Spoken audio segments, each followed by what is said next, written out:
recado de Deus para nós é: olha, Deus está presente, com os braços abertos, esperando uma atitude nossa, porque a maior atitude Ele já fez, né? Ele nos fez, Ele nos deu Jesus, que morreu naquela cruz por causa de mim, por causa de você. E o que fazer com isso? O que fazer com isso? Será que olhar para esse plano de Deus, olhar para esse sonho de Deus, olhar para o sacrifício do Filho de Deus e a gente ficar sem nenhuma reação, vivendo a nossa vida da maneira que a gente acha que é a correta ou agindo de acordo com o nosso próprio pensamento? Ou será que aquele que nos fez, nos formou, nos criou, nos deu o caminho para a salvação, nos deu o caminho para a redenção, nos abriu, nos escancarou as portas dos céus, será que Ele não merece a honra, a glória, o louvor das nossas vidas, nossos planos, nossos sonhos, nossa família? Eu creio que sim. E é o que a palavra de Deus nos orienta. Eu gostaria que você abrisse sua Bíblia no livro de Ruth. Eu gostaria de falar um pouquinho hoje sobre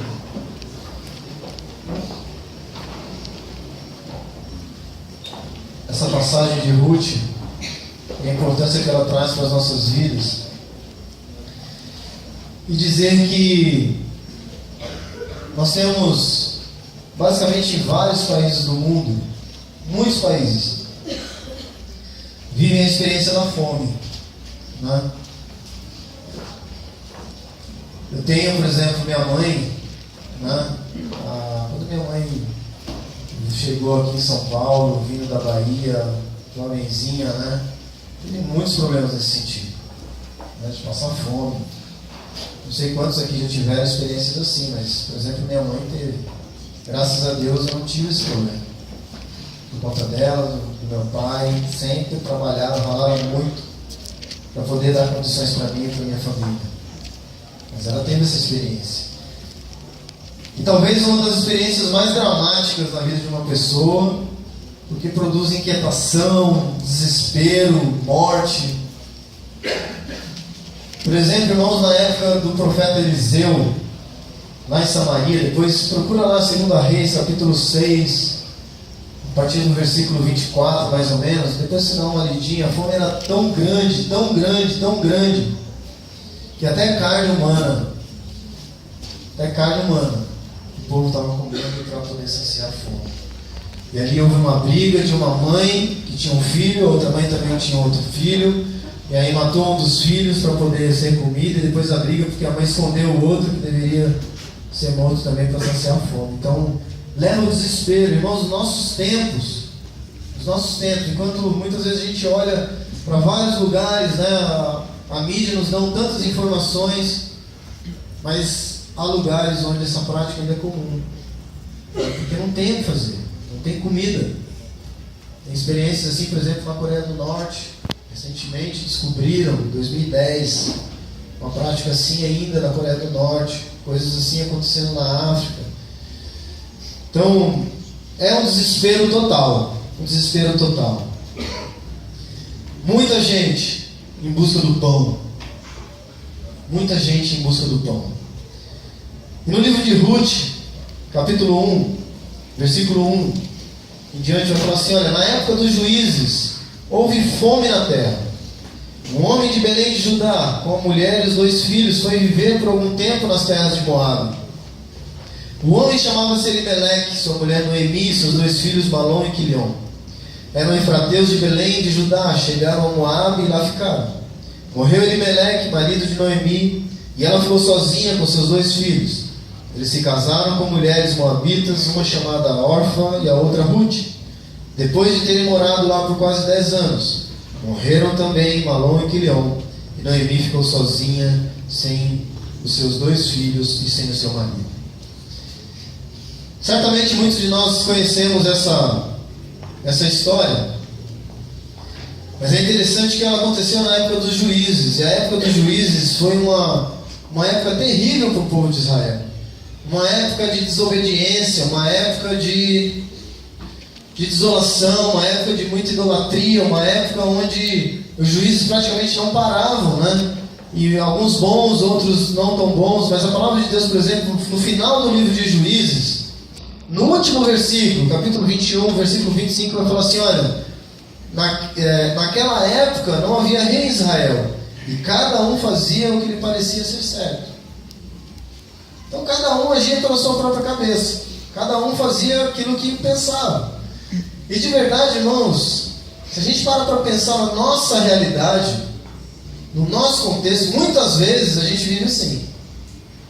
A gente tem os governantes, né? A gente tem as autoridades, a gente tem os líderes, mas o que a gente vê são guerras civis, o que a gente vê são essas coisas que o mundo tenta empurrar para nós, de homossexualismo, né? De tantas coisas que são deturpadas, o povo querendo viver por aquilo que acham que é o certo. E sempre buscando o seu próprio benefício.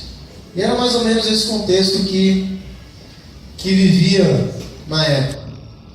E é interessante, irmãos, que a palavra de Deus vai falar que nesse tempo, um homem de Belém de Judá,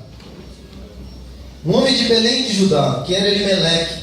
E Belém de Judá, ironicamente, né, podemos dizer assim, no hebraico, a tradução é casa do pão.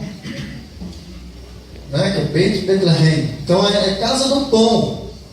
E agora você imagina, por exemplo, muitos aqui têm o hábito de sair do culto, passa na padaria ali em São José, pega um pãozinho fresquinho e vai tomar o seu café em casa, não é? Muitas vezes eu faço isso e a gente sempre encontra os irmãos, quase faz um culto lá na padaria, né? Mas agora imagina, por exemplo, você com esse plano de sair daqui, lá na padaria, pegar um pãozinho fresquinho, e você chega lá e a pessoa fala assim, olha, não tem pão.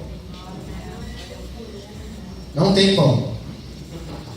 Cara, você já começa a se frustrar. Você fala, puxa vida, não é possível. Aí você fala, mas tá bom, tem outra padaria ali do lado. Você chega na segunda padaria, não tem pão. Você fala, puxa, vou ter que talvez pegar ali o almoço, dar uma esquentada, meu pãozinho, né, com aquela manteiguinha, vou fazer um pãozinho na chapa, alguma coisa, já não dá mais. E aí você vai em 20 padarias e não tem pão. Sabe, é complicado isso. Agora imagine uma cidade, uma terra onde, chamada Casa do Pão, onde deveria ter providência, onde deveria ter o sustento, onde deveria ter o pão. Faltar o pão. Causa um desespero. E aí o que acontece quando falta pão na casa de pão? Uma das primeiras coisas é o povo se desespera. A palavra de Deus vai dizer que Elimeleque pegou a sua família e saiu fora, saiu lá de Belém e foi para Moabe, em busca de novas oportunidades, em busca de recurso. E aí se você for buscar a tradução, por exemplo, de Elimeleque, né, ele vai falar que, olha, Deus é o meu rei. A tradução de Elimeleque é Deus é o meu rei. E aí, se Deus é o meu rei, por que eu vou sair de um lugar com medo da falta de providência? Porque quem deveria prover para mim? Não é o meu rei? Não é Ele o Deus da providência? Mas a grande questão, irmãos, o que eu quero dizer com isso é que muitas vezes a igreja, que deve ser a casa do pão, e muitas vezes falta pão.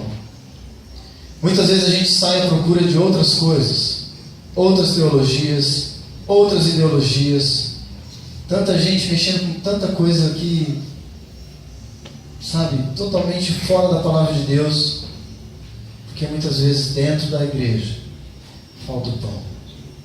Sabe, queridos, o pão, muitas vezes usado pelos sacerdotes, né, pão da propiciação, né, pão da providência, enfim, era um sinal da presença de Deus.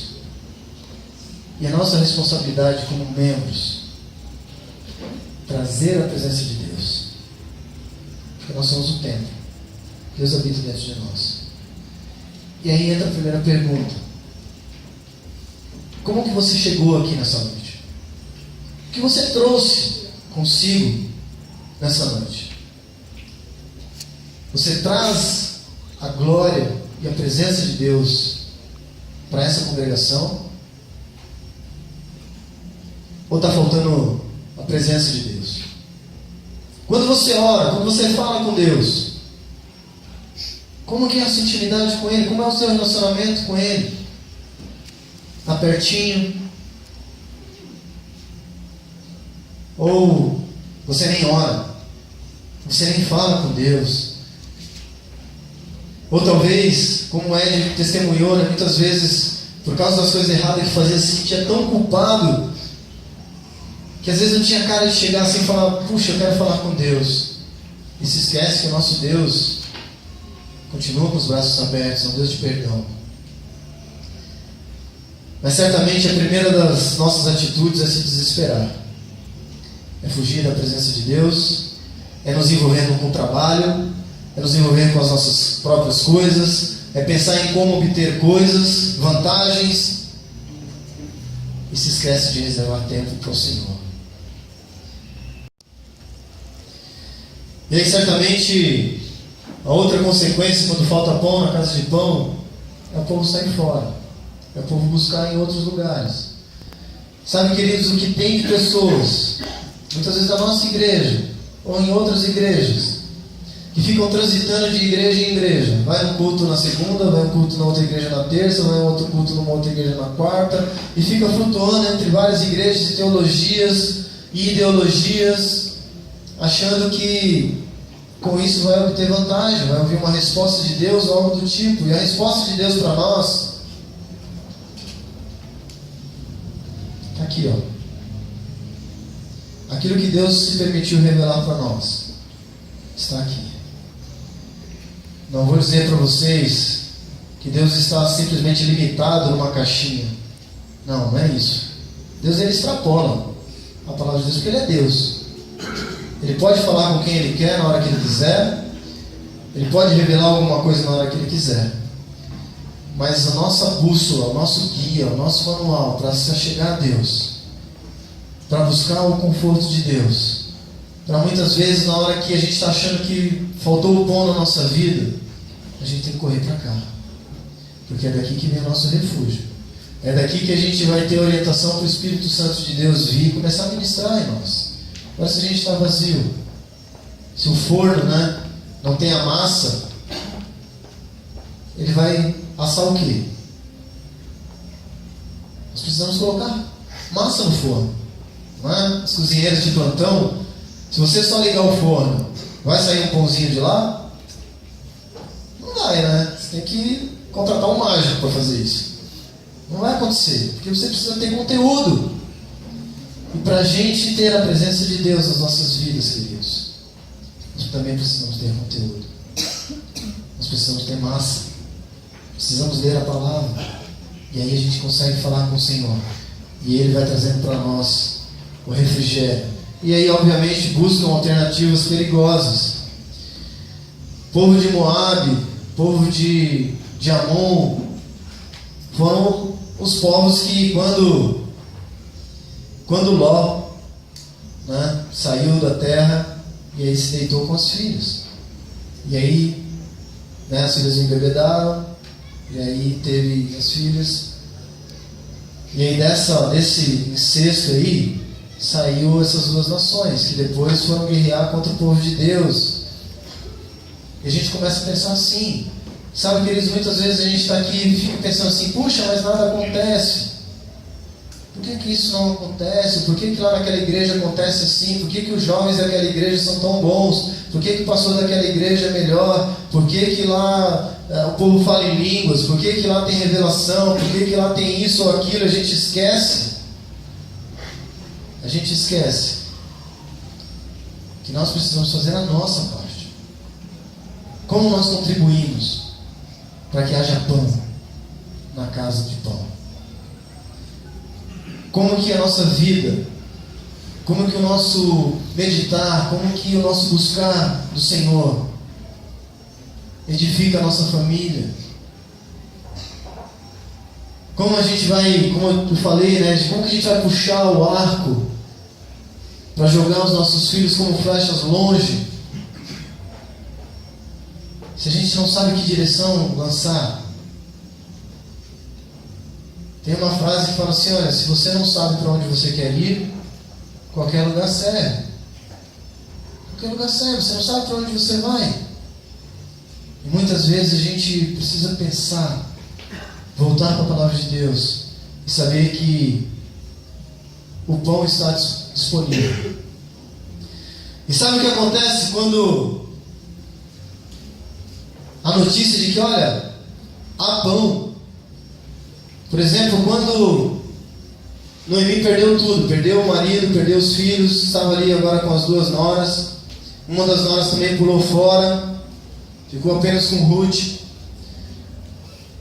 e ela ouviu dizendo assim, olha, fiquei sabendo aí que em Belém voltou o pão. O padeiro lá acordou, colocou massa no forno e está fresquinho. E automaticamente ela toma uma decisão de voltar para lá. Conversa com as noras, fala, olha, está na hora agora de vocês tomarem uma decisão, não quero obrigar vocês a vir comigo, podem ir embora se vocês quiserem. E Ruth vai falar assim para ela, no versículo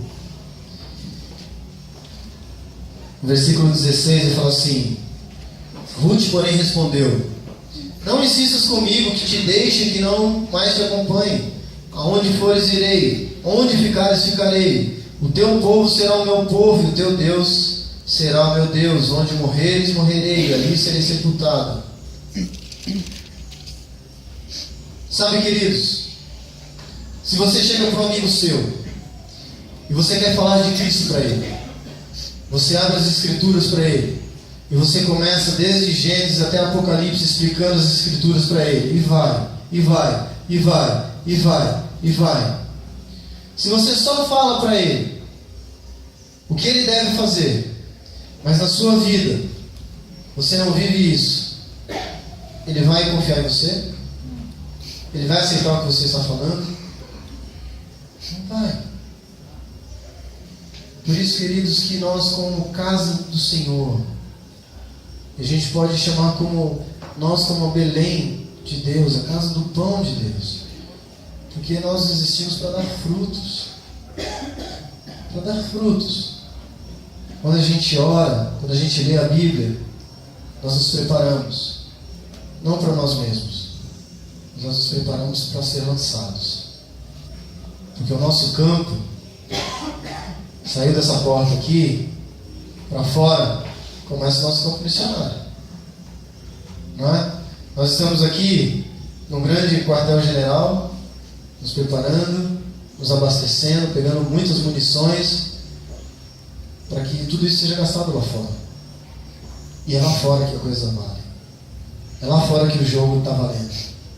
É lá fora onde o juiz está apitando, não é? Onde existe o cartão amarelo, o cartão vermelho, é lá fora. Porque aqui é muito bom. Os louvores que a gente teve hoje, a gente podia ficar aqui até meia-noite cantando. Ouvir testemunhos é maravilhoso. A gente pode ficar aqui também até meia-noite ouvindo. Agora, produzir frutos, demanda tempo, investimento, cabelos brancos, tem que ligar, tem que ir, tem que caminhar, tem que visitar, tem que fazer. Tem que fazer. Agora, quando a gente ouve que, olha, o nosso Deus está aqui. Amém? Nosso Deus está aqui. É promessa dele de estar com a gente. Ou seja, há pão. Há pão. O que Jesus fala? Pode falar alto. Eu sou o pão da vida. Eu sou o pão da vida. Agora, como as pessoas vão ter acesso a esse pão da vida se a gente ficar só comendo o pão aqui dentro e não compartilhando o pão lá fora? Desejo ardente de compartilhar isso com alguém, de mostrar isso para alguém, de falar assim, olha, puxa, eu estou feliz com o Senhor. Não é isso que o cântico fala? Sou feliz. Sou feliz com Jesus, o meu Senhor. Eu sou feliz com Jesus, o meu Senhor. E essa felicidade não cabe em mim. Essa felicidade extrapola a minha vida.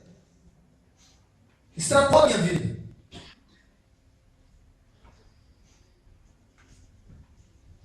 E nós temos uma esperança. Olha o que a Bíblia fala em Isaías. Buscai o Senhor enquanto... Onde se pode achar? Invocai-o enquanto... Está perto. O que nós estamos fazendo aqui nessa noite? Qual a motivação de você estar aqui nessa noite? Você está alegre? Você sentiu a presença de Deus? Você está sentindo a presença de Deus? Ou você continua aqui pensando nas suas contas de amanhã? Você está aqui porque, olha, tem pão na casa de pão, onde a palavra de Deus está sendo pregada, onde existem louvores para adorar ao Senhor, onde certamente Deus está alegre em ver o nosso ajuntamento aqui, e Ele esperando de nós uma atitude em relação ao que está acontecendo. Porque onde Deus está, não simplesmente acontece as coisas e ninguém faz nada. Mas quando Deus ele semeia a palavra, quando Ele tem prazer de entrar dentro das nossas vidas, Ele espera que a gente tome uma atitude. E é essa atitude que a gente tem que chegar para o Senhor e falar: Senhor, eu entendi, Senhor. A minha vida é para produzir pão. É para dar frutos. E eu quero fazer isso. Eu quero fazer isso, Senhor. Enquanto eu tenho vida. Enquanto eu posso achar. E, queridos, tem gente que está no hospital. Tem gente que já morreu. Não pode mais buscar. Tem gente que está em coma, por exemplo. Não tem como buscar. Vai buscar como? Mas nós estamos aqui. Nós estamos aqui. E Deus está aqui. E Deus nos convida para gerarmos frutos.